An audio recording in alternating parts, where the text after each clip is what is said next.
Domnul doctor, dar când ați mă lăsat și pe mine să lecuiesc pe cineva?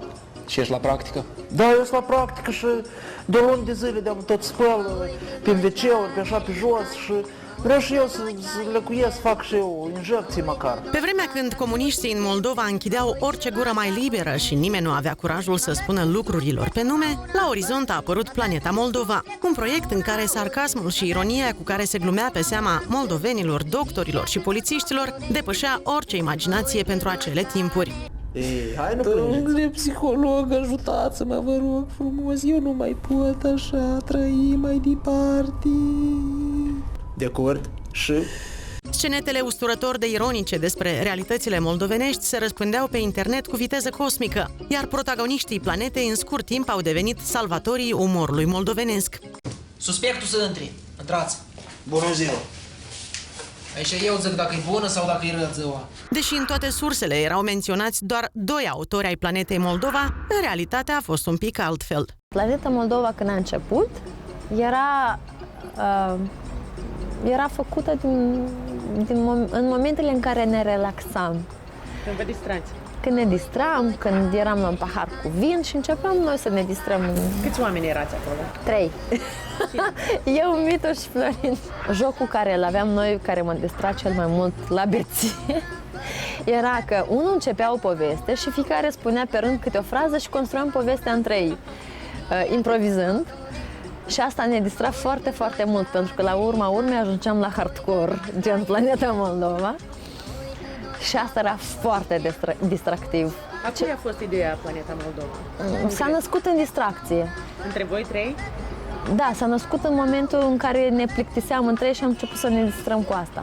Proiectul Planeta Moldova mult timp s-a ținut pe entuziasmul celor care l-au creat. Cu toate că din umorul lor se alimentau cel puțin 2 țări despărțite de prut, banii din această celebritate au venit mult mai târziu. Și legătura ai Natali cu dispariția fânului din colhozul Orizontul. Dar n-am vrut niciun film de fân în noapte și eu m-am ocupat cu altceva. Cu și?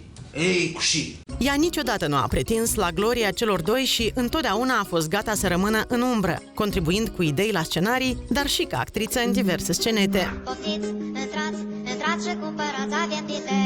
Alimentarea este a lui Mitoș. Ei nu vreau să mă ia vânzătoare. Faza era că trebuia făcut videoclipul foarte repede, pentru că deja era contractul cu casa de discuri. Și din punctul lor de vedere, eu nu eram bună vânzătoare. Ei căutau o față grasă, rumănă, nas, cartof, femeie.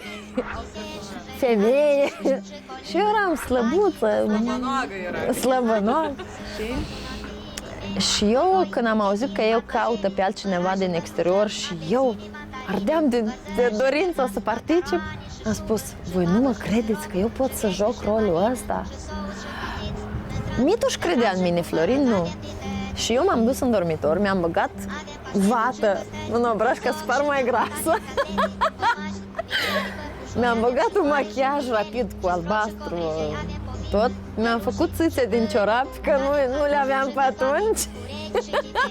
Mi-am înfundat stienul cu ciorapi de-a lui Florin, să par mai forme. Și m-am dus eu să le arăt că eu pot. Și Mituș zice, uite bă, că se potrivește. Florin era foarte critic. Lui Florin nu-i plăceau nănășismele, să dea recomandări, neamuri, chestii. El era foarte împotriva chestiilor de genul ăsta și din cauza asta se simțea frustrat. Dar eu cu Mituș l-am convins că eu pot. Pentru că desenele, cel puțin în videoclip, în afară de actorie, eu am făcut grafica și animația am făcut-o eu. A fost prima mea animație și grafică. Clipul a fost filmat din 3 probe, acasă la noi, cu un pahar de vin și o cutie de Red Bull. Alimentarea trebuia să transmită demență, pentru că sunt cuvinte fără nicio legătură, cuvinte care pe noi ne distrau, pe Mitoș în special, pentru că colecția de cuvinte din cântec a făcut-o el. Lipsa necesității de a figura printre autori și a se bucura de succesul proiectului Planeta Moldova se mai explica și printr-un motiv extrem de sentimental. Noi am fost foarte, foarte mari prieteni, mai mult decât soți și mai mult decât îndrăgostiți. Noi am fost în primul rând foarte buni prieteni. Și o lungă perioadă din viața mea îmi lipseau discuțiile pe balcon cu ceai în față despre stele, univers, nihilism, orice. Când eram cu Florin, eram și copil. Eram copii amândoi.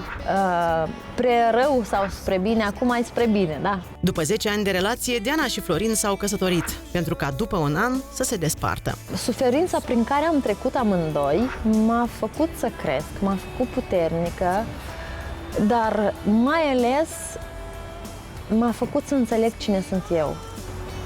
Și cine ești tu? Eu care țin la mine și în sfârșit mă iubesc pe mine așa cum sunt cu adevărat, fără să încerc să par mai bună, mai frumoasă, mai cochetă, mai orice. Mă iubesc așa cum sunt, tristă, bucuroasă, nervoasă, nu contează, așa cum sunt. Am început să mă iubesc, dar asta s-a întâmplat doar datorită șocului și în urma relației cu Florin. Și această transformare mi-a adus pacea sufletească. Foarte multă pace, pentru care îi mulțumesc. Ceea ce a urmat a fost o perioadă lungă în care a căutat alinare și răspunsuri. De ce anumite lucruri care par perfecte la prima vedere nu durează? De ce oamenii care se iubesc reușesc atât de ușor să se umple unul pe altul de complexe? De ce o iubire poate dura și o căsnicie nu? Dar, într-un moment dat, căutările s-au sfârșit. Și dacă ai dat timpul înapoi, ce ai schimba? Nimic. Absolut nimic. Nu regret o clipă din viața mea. Aș lăsa să fie la fel totul.